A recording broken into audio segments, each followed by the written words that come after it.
Hello दोस्तों, मैं मोहन सिंह आपका स्वागत करता हूं अपने यूट्यूब चैनल पर। दोस्तों, आज मैं लेकर आया हूं यूरोपीय कंपनियों का सेकंड पार्ट। इसका पहला पार्ट मैंने अपलोड कर दिया है। यदि आपने नहीं देखा है तो प्लेलिस्ट में जाकर मेरे पहले पार्ट को आप अवश्य देख लें, जिससे आपको ये सेकंड पार्ट समझने में आसानी होगी।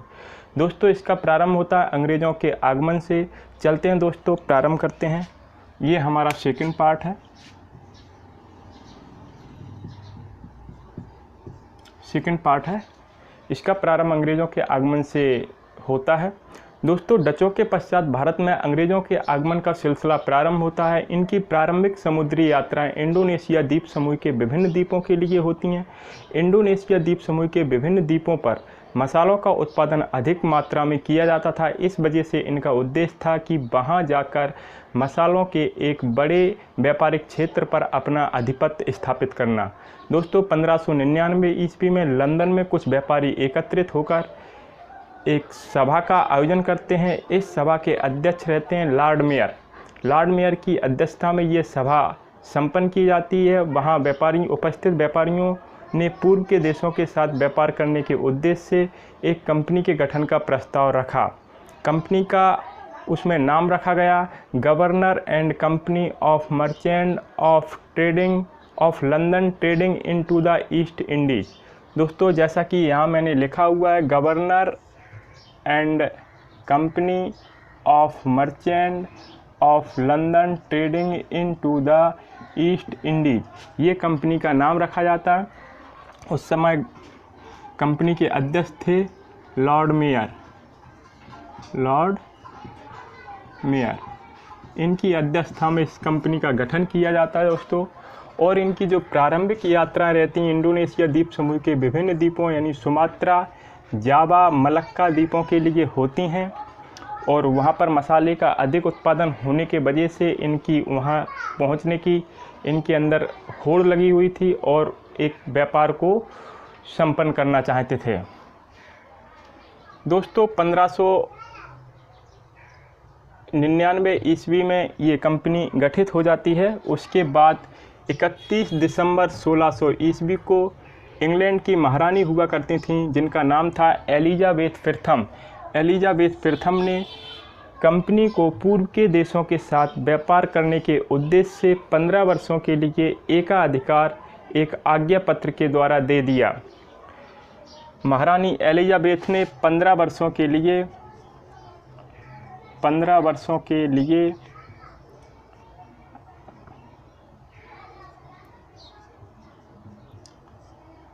एकाधिकार दे दिया।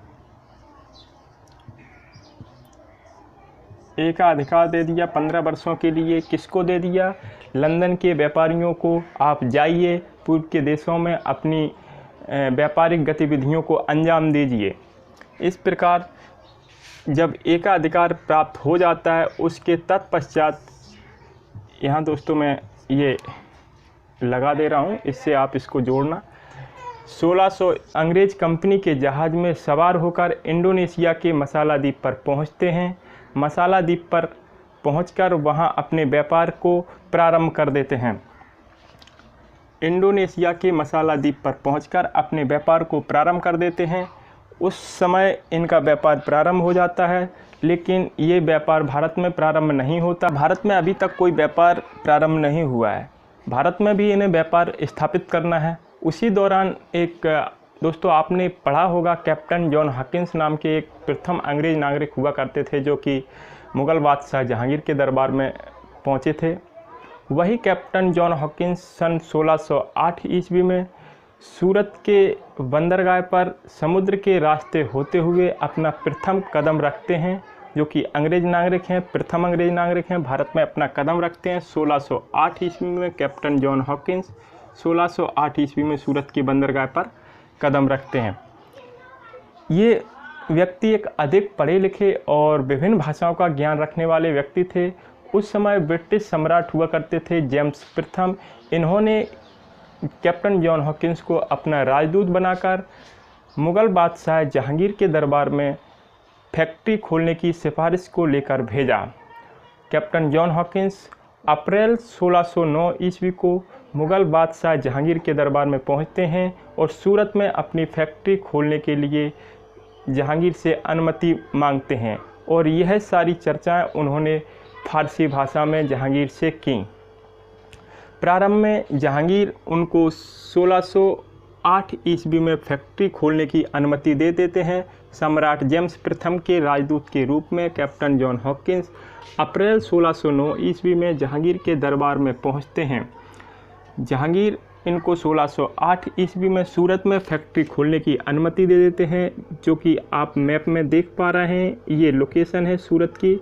सूरत में 1608 ईस्वी में फैक्ट्री खोलने की अंग्रेज़ों को अनुमति मिल जाती। भारत में फैक्ट्री स्थापित करने का प्रथम प्रयास माना जाता है, जो कि 1608 ईस्वी में अनुमति मिली थी, लेकिन बाद में इस अनुमति को रद्द कर दिया गया था और 1613 ईस्वी में ये फैक्ट्री बनकर तैयार हुई थी। अंग्रेज़ों के द्वारा प्रथम कोठी खोलने का प्रयास 1608 ईस्वी में सूरत में किया गया, जो कि बाद में इसे बंद कर दिया गया और 1613 ईस्वी में ये फैक्ट्री बनकर तैयार होती है। दोस्तों, होता क्या है, अंग्रेज़ों को सूरत में फैक्ट्री स्थापित करने की अनुमति मिल जाती है, क्योंकि पुर्तगाली भारत में पहले से आए हुए थे और सूरत में वो अपनी फैक्ट्रियां भी स्थापित किए हुए थे।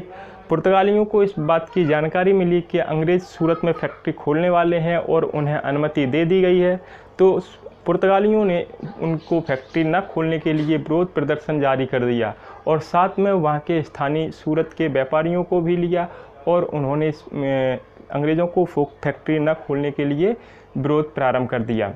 इस वजह से जहांगीर ने उस सूरत में फैक्ट्री खोलने की जो अनुमति दे रखी थी अंग्रेज़ों को, उस अनुमति को रद्द कर दिया। उसी दौरान अंग्रेज़ चले जाते हैं सूरत से दक्षिण भारत, यानी कि ये सूरत से अंग्रेज़ चले जाते हैं दक्षिण भारत। दक्षिण भारत में एक महत्वपूर्ण राज्य हुआ करता था गोलकुंडा। गोलकुंडा राज्य का एक महत्वपूर्ण बंदरगाह था मसूलीपट्टनम। मसूलीपट्टनम में ये 1611 ईस्वी में अपनी फैक्ट्री स्थापित कर लेते हैं। जब अंग्रेज़ दक्षिण भारत चले जाते हैं, दक्षिण भारत के गोलकुंडा राज्य का एक महत्वपूर्ण बंदरगाह है मसूलीपट्टनम। मसूलीपट्टनम में अंग्रेज़ अपनी प्रथम फैक्ट्री 1611 ईस्वी में स्थापित कर लेते हैं। फैक्ट्री स्थापित कर लेते हैं, वहाँ से अपना कार्य प्रारंभ कर देते हैं। लेकिन मैं आपको बता चुका हूँ कि पुर्तगाली भारत के प्रायद्वीपीय भारत के सभी हिस्सों पर, सभी बंदरगाहों पर, महत्वपूर्ण बंदरगाहों पर अपनी फैक्ट्रियाँ स्थापित किए हुए थे। इस वजह से पुर्तगालियों को अंग्रेज़ों का आगमन उनके लिए ठीक नहीं था। पुर्तगाली अंग्रेज़ों का विरोध कर रहे थे और अंग्रेज़ पुर्तगालियों का भी विरोध करना चालू कर दिए थे। उसी दौरान अरब सागर में या हिंद महासागर में हम कह सकते हैं पुर्तगालियों का एक बेड़ा घूमा करता था। उस बेड़े को अंग्रेज़ों ने पराजित कर दिया और इस बात की सूचना जहांगीर जी को पहुंची। जहांगीर जिससे प्रसन्न हो गए और अंग्रेज़ों को 1613 ईस्वी में स्थायी फैक्ट्री सूरत में खोलने की अनुमति दे दी। 1611 ईस्वी में अंग्रेज़ मसूलीपट्टनम में अपनी फैक्ट्री खोलते हैं, जो कि यहाँ पे है एग्जिट लोकेशन उसका, मसूलीपट्टनम। इसको हटा देते हैं।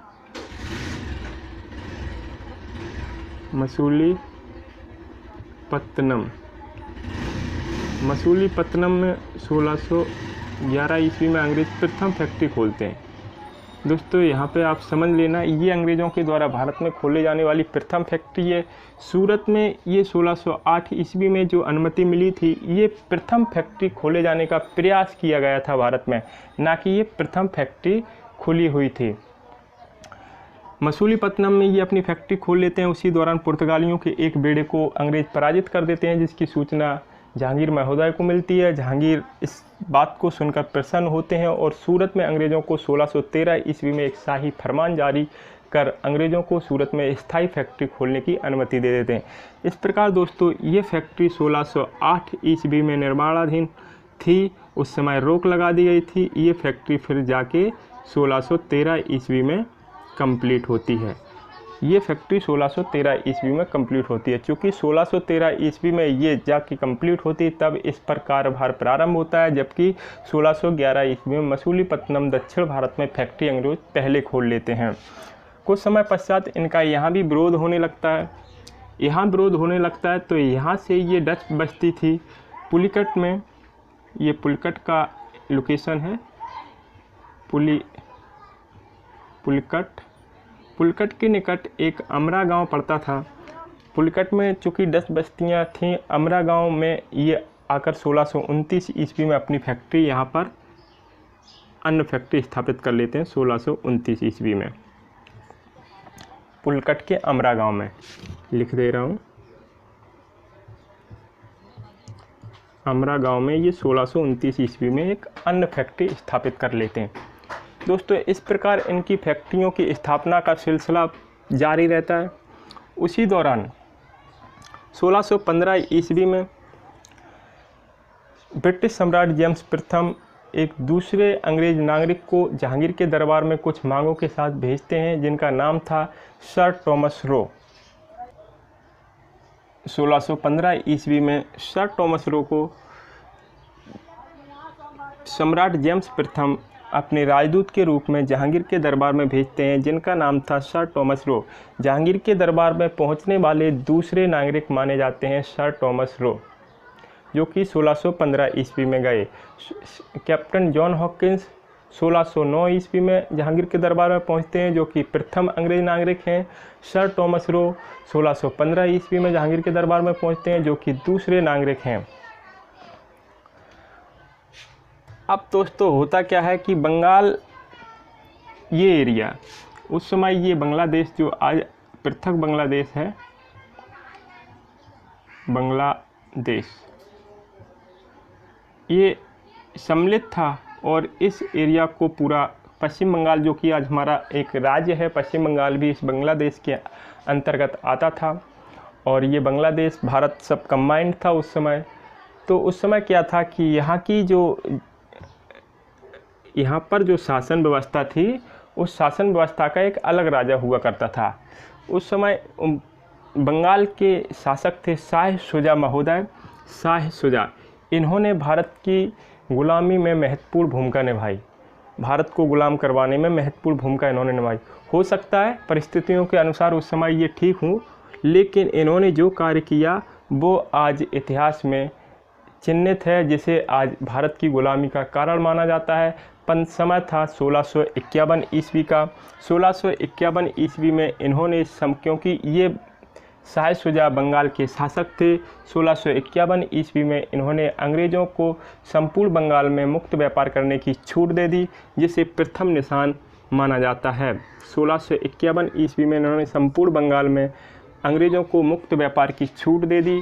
तत्पश्चात इसे प्रथम निशान माना जाता। तत्पश्चात इन्होंने 1656 ईस्वी में एक दूसरा शाही फरमान जारी किया, जिसमें इन्होंने संपूर्ण बंगाल में अंग्रेज़ों को कर मुक्त कर दिया गया, कर मुक्त कर दिया। 1656 ईस्वी में संपूर्ण बंगाल में अंग्रेज़ों को कर मुक्त कर दिया, जिसे 1656 ईस्वी में कर मुक्त किया गया। इसे दूसरा निशान माना जाता है, जो कि शाह शुजा के द्वारा ये दोनों निशान छोड़े गए। ये दोनों निशानों के ही कारण आगे जो भारत में राजा और बादशाह हुआ करते हैं, वो भी अनुमति इसी प्रकार से देते जाते हैं। लेकिन यहाँ उनको मुक्त अनुमति मिल जाती है बंगाल में अपने व्यापार करने की। यही कारण रहा कि भारत अंग्रेज़ों की गुलामी की जंजीरों में 200 साल तक जकड़ा रहा। अगर ये अनुमति उस समय नहीं मिलती तो शायद हो सकता था कि भारत इतना समय तक गुलाम नहीं रहता। समय आता है 1661 ईस्वी का। चूँकि पुर्तगाली अपने व्यापार को कायम रखना चाहते थे, लेकिन अंग्रेज़ आ चुके थे, अंग्रेज़ उनके व्यापार में हस्तक्षेप कर रहे थे। इस वजह से पुर्तगालियों ने एक विवाह नीति अपनाई, और वह विवाह नीति जो कंपनी का क्राउन था उसके ऊपर फॉलो की। कहने का मतलब ये है कि पुर्तगालियों ने अपनी एक राजकुमारी हुआ करती थी कैथरीन, जिसका विवाह ब्रिटिश सम्राट चार्ल्स द्वितीय के साथ कर दिया। 1661 की घटना है ये। पुर्तगालियों का शायद मानना रहा होगा कि इनसे वैवाहिक संबंध बनाने के बाद इनका मेरे प्रति उदार स्वभाव हो जाएगा और हम दोनों साथ में व्यापार कर सकेंगे। लेकिन ऐसा नहीं हुआ। उन्होंने विवाह किया और पुर्तगालियों ने दहेज के रूप में बम्बई को भी दिया। उसी बम्बई को ब्रिटिश सम्राट चार्ल्स द्वितीय ने 1668 ईस्वी में 10 पौंड वार्षिक किराए। एक छोटी सी कहानी है दोस्तों, यहाँ पर जो आप समझ सकते हैं। चूँकि पुर्तगाली भारत में पहले से अपनी जड़ों को मजबूत किए हुए थे, अंग्रेज़ों का आगमन उनके लिए ठीक नहीं था और पुर्तगालियों के लिए अंग्रेज़ों का और अंग्रेज़ों के लिए पुर्तगालियों का, दोनों एक दूसरे के प्रतिद्वंदी थे। उस समय ब्रिटिश सम्राट हुआ करते थे चार्ल्स द्वितीय, और पुर्तगाली बम्बई में अपनी स्थिति को मजबूत किए हुए थे और वहाँ पे एक पुर्तगाली क्राउन थे जिनकी पुत्री थी कैथरीन, जिनका नाम था कैथरीन। उनका विवाह ब्रिटिश सम्राट चार्ल्स द्वितीय से कर दिया जाता है और विवाह में दहेज के रूप में बम्बई द्वीप को अंग्रेज़ों को दे दिया जाता है। यानी ब्रिटिश सम्राट चार्ल्स द्वितीय को बम्बई दहेज के रूप में दिया जाता है। ये विवाह 1661 ईस्वी में होता है। कुछ समय पश्चात ब्रिटिश सम्राट चार्ल्स द्वितीय 10 पौंड वार्षिक किराए से बम्बई द्वीप को अंग्रेज़ों को लौटा देते हैं। ये तो थी एक कहानी जो कि पुर्तगाली और ब्रिटिश सम्राटों के बीच वैवाहिक संबंध बनाए गए और 10 पौंड वार्षिक किराए की दर से ये लौटा देते हैं। 1661 ईस्वी में ब्रिटिश सम्राट चार्ल्स द्वितीय का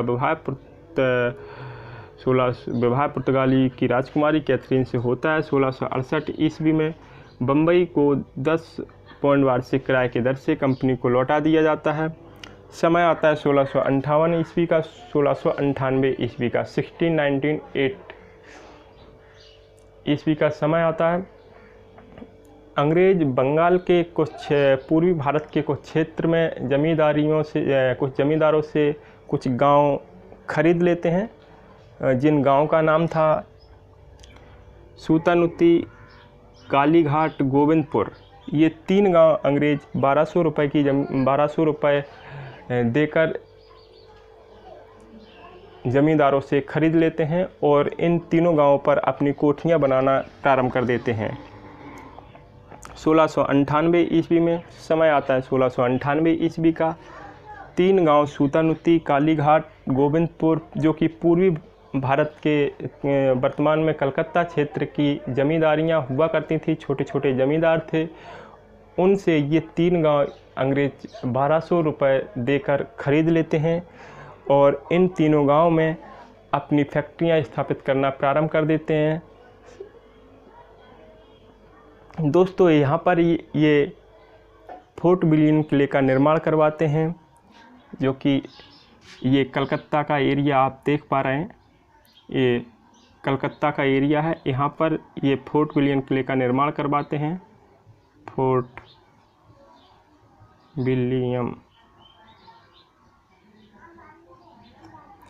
विलियम किले का निर्माण करवाते हैं। 1200 रुपये में ये ज़मींदारी गोविंदपुर, कालीघाट, सूतानुती गांव की प्राप्त करते हैं और फोर्ट विलियम किले का निर्माण करवाते हैं।